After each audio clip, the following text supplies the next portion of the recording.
Պարոն Վարդևանյան, հարց տալու հերթն իմն է, հարցս հետևյալն է։ Դուք 2018 թվականին վարչապետի օգնականն էիք, չէ՞, թե խորհրդական, օգնական։ 18-ին ավակ օգնական։ Ավակ օգնական։ Մինչև այդ 2017-ին ընտրություններին մասնակցել էիք ՀՀԿ ցուցակով, եթե չեմ սխալվում։ Եվ դուք ձեր ելույթում մի հատ բան ասացիք, որ ես կարծում եմ, որ պետք է անարդարությունների հարցը բարձրացնել, երբ որ դու լծակում ես։ Հիմա 2018 թվականի ապրիլի 22-ին դուք միանշանակ լծակում էիք, դուք իշխող թիմի անդամ էիք, մասնակցել էիք ընտրությունների ՀՀԿ ցուցակով, որը իհարկե ընտրակաշառքով, բայց հավաքել էր մոտ 49%, իդեպ 49 է, որ ասում եք, չի հաղթել, այդ հետաքրքիր կլինի լսել ձեր պատասխանը 2017 թվին ձեր թիմը հաղթել էր, թե չէր հաղթել, հաշվի առնելով, որ 49-ն ու մի քիչ տոկոս էր հավաքել, բայց հարցս դրա մասին չի։ Հիմա 2018 թվականի ապրիլի 22-ին Սասուն Միքայելյանը, որը ձեր դիմացն է նստում, այս բանի նստած չի, քայլում էր իր համար Խորենացի փողոցով, ոստիկանները եկան, ցրեցին մարդկանց, հատուկ միջոցներ կիրառեցին, Սասուն Միքայելյանին բռնեցին, ձերբակալեցին, տարան ԱԱՑ մեկուսարան ու դատախազություններ մեղադրանք առաջադրեց ու պատրաստվում էր գլխավոր դատախազնել գարստեղ, որպեսզի կալանք տային, իհարկե չհասցրեցին, որտեղ մենք հաղթեցինք եւ ձեր իշխանությունը փլվեց։ Բայց հիմա ինձ ինչ է հետաքրքիր, դուք որպես լծակ ունեցող այդ օրը, երբ որ տեսակ Սասուն Միքայելյանը, քայլում է իր համար, ուղղակի բռնեցին, ձերբակալեցին։ Ինչ արեցիք, օրինակ գնացիք, բացեցիք Կարեն Կարապետյանի դուռը եւ ասեցիք, պարոն վարչապետ, այն ձեզ հատուկ են, դրամատիկ ձայնով, ասեցիք, պարոն վարչապետ, այսինչ անարդարություն է, ինչու եք Սասուն Միքայելյանին դարձնում քաղբանտարկյալ, շնորհակալություն։ Շնորհակալ եմ։ Ես ավելի հետաքրքիր հանգամանք ստեղ տեսա, որ դուք էլ եւ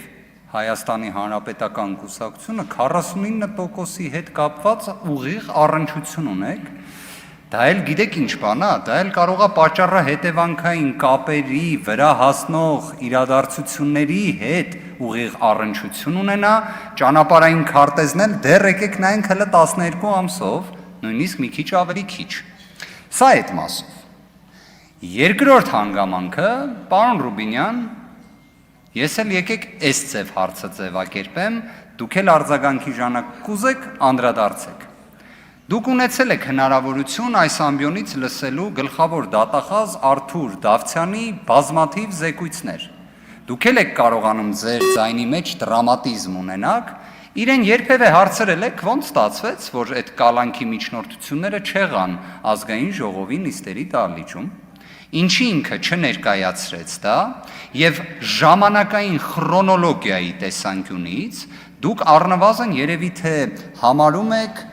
իրադարձությունների զարգացումը մայիսի 8, չէ, երևի 18 թվական։ Մայիսի 8, այսինքն ոչ թե ապրիլի 25-26, այդտեղ մի բան ոնց որ չի ստացվում։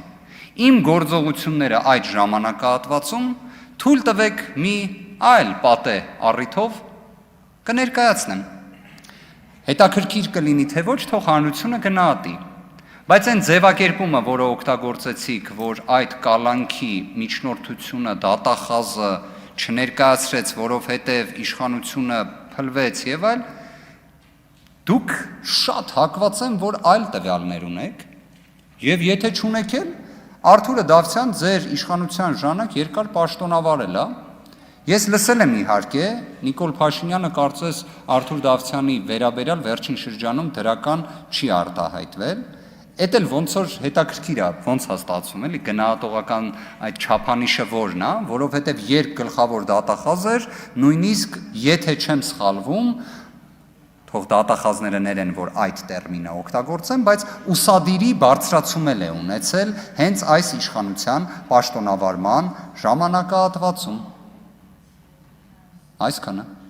Շնորհակալություն, պարոն Վարդևանյան, դուք իմ պոտենցիալ տեղակալն եք եւ ես փորձում եմ, ինչ ասեմ, չսրել մեր խոսակցությունը, բայց